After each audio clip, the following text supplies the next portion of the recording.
বিশ্বের প্রায় সকল অঞ্চলেই ইসলাম ধর্মের অনুসারীদের দেখতে পাওয়া যায়। এর মধ্যে দক্ষিণ এশিয়া, মধ্যপ্রাচ্য এবং আফ্রিকায় অধিকাংশ মুসলিম দেশগুলোর অবস্থান। এই মুসলিম দেশগুলো তাদের বিশাল মরুভূমি, অফুরন্ত তেলের ভাণ্ডার, আকাশচুম্বী ভবন এবং পর্যটকদের জন্য অধিক পরিচিত। পাশাপাশি দেশগুলো আর্থিকভাবে অত্যন্ত শক্তিশালী এবং সমৃদ্ধ। আজকের এই ভিডিওতে আমরা জানব বিশ্বের সবচেয়ে ধনী 10টি মুসলিম দেশ সম্পর্কে। তো এই তালিকায় কোন কোন দেশ রয়েছে এবং বাংলাদেশ কত নম্বর অবস্থানে রয়েছে তা জানতে ভিডিওটি শেষ পর্যন্ত দেখতে থাকুন। তো চলুন কথা না বাড়িয়ে মূল ভিডিওতে চলে যাই। এই তালিকার 10 নম্বর অবস্থানে রয়েছে লিবিয়া। লিবিয়া উত্তর আফ্রিকার ভূমধ্যসাগরের দক্ষিণ তীরে অবস্থিত একটি দেশ। দেশটির রাজধানীর নাম ত্রিপলি এবং এই দেশটির জনসংখ্যা প্রায় 70 লক্ষ। মাথাপিছু আয় হিসেবে দেশটি বিশ্বের 10ম ধনী মুসলিম দেশ। বর্তমানে দেশটির মাথাপিছু আয় প্রায় 22,900 মার্কিন ডলার, যা বাংলা টাকায় প্রায় 25 লক্ষ টাকা। লিবিয়ার অর্থনীতি পেট্রোলিয়াম খাতের উপর নির্ভরশীল। লিবিয়ার প্রায় সমস্ত বৈদেশিক মুদ্রা পেট্রোলিয়াম রপ্তানি করে অর্জন করা হয়। এই তালিকার 9 নম্বর অবস্থানে থাকবে মালয়েশিয়া। মালয়েশিয়া 13টি রাজ্য এবং 3টি ঐক্যবদ্ধ প্রদেশ নিয়ে গঠিত দক্ষিণ পূর্ব এশিয়ার একটি দেশ। দেশটির রাজধানীর নাম কুয়ালালামপুর এবং এই দেশটির জনসংখ্যা প্রায় 3.5 কোটি। মাথাপিছু আয় হিসেবে দেশটি বিশ্বের 9ম ধনী মুসলিম দেশ। বর্তমানে দেশটির মাথাপিছু আয় প্রায় 33,000 মার্কিন ডলার। চীন, সিঙ্গাপুর এবং আমেরিকা দেশটির প্রধান বাণিজ্য সহযোগী। পাম তেল উৎপাদনে মালয়েশিয়া বিশ্বের 2য় বৃহত্তম দেশ, যা তাদের অর্থনীতিতে একটি বড় ভূমিকা পালন করে। এই তালিকার 8 নম্বর অবস্থানে রয়েছে ওমান। ওমান আরব উপদ্বীপে দক্ষিণ পূর্ব কোণাতে অবস্থিত একটি মরুভূমির দেশ। মাসকাট ওমানের রাজধানী এবং এই দেশটির জনসংখ্যা প্রায় 45 লাখ। মাথাপিছু আয় হিসেবে দেশটি বিশ্বের 8ম ধনী মুসলিম দেশ। বর্তমানে দেশটির মাথাপিছু আয় 35,286 মার্কিন ডলার।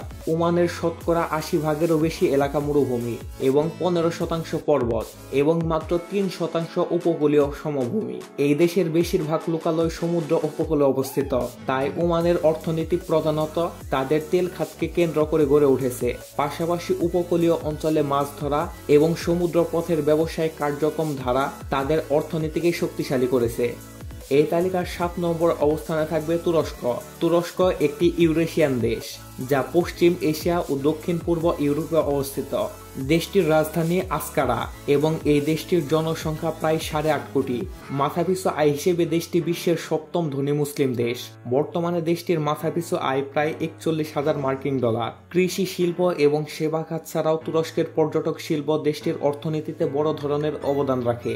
এছাড়া তুর্কি অর্থনীতির অন্যান্য খাতের মধ্যে উল্লেখযোগ্য হচ্ছে ব্যাংকিং খাত, নির্মাণ খাত, গার্মেন্টস, বিদ্যুৎ, তেল পরিশোধন, খাদ্য, লোহা, স্টিল, অটোমোটিভ ইত্যাদি। এই তালিকার 6 নম্বর অবস্থানে রয়েছে কুয়েত। কুয়েত মধ্যপ্রাচ্যের একটি ছোট তেল সমৃদ্ধ এবং রাজতান্ত্রিক রাষ্ট্র। এই দেশের রাজধানীর নাম কুয়েত সিটি এবং এই দেশের জনসংখ্যা প্রায় 43 লাখ। মাথাপিছু আয় হিসেবে দেশটি বিশ্বের 6ষ্ঠ ধনী মুসলিম দেশ। বর্তমানে দেশটির মাথাপিছু আয় 51,000 মার্কিন ডলার। পূর্বে কুয়েত পারস্য উপসাগর অঞ্চলের নৌকা নির্মাণের কেন্দ্রস্থল ছিল। বর্তমানে কুয়েতের অর্থনীতি পেট্রোলিয়াম ভিত্তিক এবং ইস্পাত উৎপাদন কুয়েতের 2য় বৃহত্তম শিল্প। এছাড়াও কুয়েতি দিনার বিশ্বের সকল মুদ্রাগুলোর মধ্যে সবচেয়ে মূল্যবান মুদ্রা। এই তালিকার 5 নম্বর অবস্থানে রয়েছে বাহরাইন। বাহরাইন পারস্য উপসাগরের পশ্চিম অংশে 36টি দ্বীপ নিয়ে গঠিত একটি দ্বীপ রাষ্ট্র। দেশটির রাজধানীর নাম মানামা। এই দেশটির জনসংখ্যা প্রায় 14 লাখ।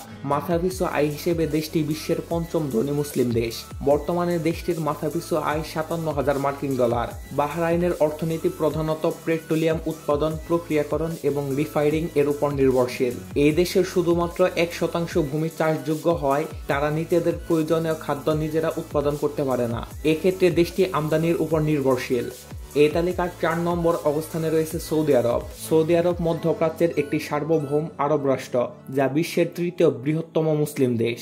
দেশটির রাজধানীর নাম রিয়াদ এবং এই দেশটির জনসংখ্যা প্রায় 3.5 কোটি। মাথাপিছু আয় হিসেবে দেশটি বিশ্বের 4র্থ ধনী মুসলিম দেশ। বর্তমানে দেশটির মাথাপিছু আয় 67,000 মার্কিন ডলার। সৌদি আরবের মূল অর্থনীতি পেট্রোলিয়াম ভিত্তিক। সৌদি আরবে সমগ্র বিশ্বের ভূভাগের 20% খনিজ তেলের মজুদ রয়েছে।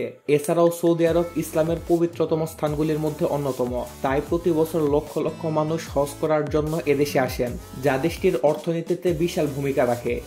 এই তালিকার 3 নম্বর অবস্থানে থাকবে ব্রুনাই। ব্রুনাই দক্ষিণ পূর্ব এশিয়ার বোর্নিও দ্বীপের উপকূলে অবস্থিত একটি দ্বীপ রাষ্ট্র। এই দেশটির জনসংখ্যা প্রায় 4.5 লাখ। মাথাপিছু আয় হিসেবে দেশটি বিশ্বের তৃতীয় ধনী মুসলিম দেশ। বর্তমানে দেশটির মাথাপিছু আয় $74,000। এই দেশের অর্থনীতি প্রায় সম্পূর্ণরূপে অপরিশোধিত তেল এবং প্রাকৃতিক গ্যাস রপ্তানির উপর নির্ভর করে। দেশটির জনসংখ্যা অনেক কম হওয়ায় এদেশের নাগরিকদের জীবনযাত্রার মান অনেক উন্নত। একটি রিসার্চে দেখা গিয়েছে ব্রুনাইয়ের প্রতি 1000 মানুষের মধ্যে 721 জনেরই নিজস্ব গাড়ি রয়েছে। তাহলে বুঝতেই পারছেন এদেশের মানুষের জীবনযাত্রার মান কতটা উন্নত। এই তালিকার 2 নম্বর অবস্থানে থাকবে সংযুক্ত আরব আমিরাত। সংযুক্ত আরব আমিরাত মধ্যপ্রাচ্য অঞ্চলে আরব উপদ্বীপের 7টি স্বাধীন রাষ্ট্রের একটি ফেডারেশন। দেশটির রাজধানী আবুধাবি এবং এই দেশটির জনসংখ্যা প্রায় 92 লক্ষ, যার অধিকাংশই অভিবাসী। মাথাপিছু আয় হিসেবে দেশটি বিশ্বের দ্বিতীয় ধনী মুসলিম দেশ। বর্তমানে দেশটির মাথাপিছু আয় প্রায় $78,000। যদিও এই দেশটিকে বেশিরভাগ মানুষ দুবাই নামেই চেনে। এই শহরটি পৃথিবীর মানুষকে এমনভাবে পরিচয় দিয়েছে যার কারণে মনে হয় না এটি শুধু একটি শহর। পূর্বে এই দেশটি মুক্তা শিল্পের উপর নির্ভরশীল থাকলেও বর্তমানে এই দেশটির মূল চালকাশক্তি হলো তেল এবং প্রাকৃতিক গ্যাস। বর্তমানে এই দেশটির অর্থনীতিতে যেটি সবচেয়ে বেশি ভূমিকা রাখে তা হচ্ছে এই দেশের পর্যটন খাত। এই তালিকার প্রথম অবস্থানে থাকবে কাতার। কাতার মধ্যপ্রাচ্যের আরব দেশগুলির মধ্যে সবচেয়ে ছোট দেশ, যা বিশ্বের সবচেয়ে ধনী মুসলিম দেশ হিসেবে পরিচিত। কাতারের রাজধানীর নাম দোহা।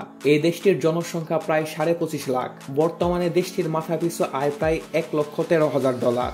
মাত্র 50 বছর আগেও মধ্যপ্রাচ্যের এই দেশটি ছিল ছোটখাটো মৎস্য শিল্প এবং মুক্তা আহরণের উপর নির্ভরশীল একটি দেশ।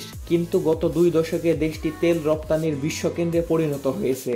মূলত তেল এবং প্রাকৃতিক গ্যাস রপ্তানি কাতারের বর্তমান অর্থনীতির মূল চালকাশক্তি। এছাড়াও বর্তমানে কাতারের অর্থনীতিতে পর্যটন শিল্পও অনেক বড় ভূমিকা পালন করছে। তো এই দেশগুলির মধ্যে আপনি কোন দেশটিতে ভ্রমণ করেছেন তা কমেন্ট করে জানাবেন। আর যদি আপনি কোনো দেশে ভ্রমণ করে না থাকেন তাহলে আপনি কোন দেশটিতে ভ্রমণ করতে চান তাও কমেন্ট করে জানাতে পারেন। এবং ভিডিওটি ভালো লাগলে ভিডিওটিতে একটি লাইক দিয়ে চ্যানেলটিকে সাবস্ক্রাইব করুন। অবশেষে আপনাদের কাছে একটি ছোট্ট অনুরোধ থাকবে 5 ওয়াক্ত নামাজ আদায় করা, কারণ নামাজ হচ্ছে বেহেশতের চাবি। তো ভালো থাকবেন, সুস্থ থাকবেন, আল্লাহ হাফেজ।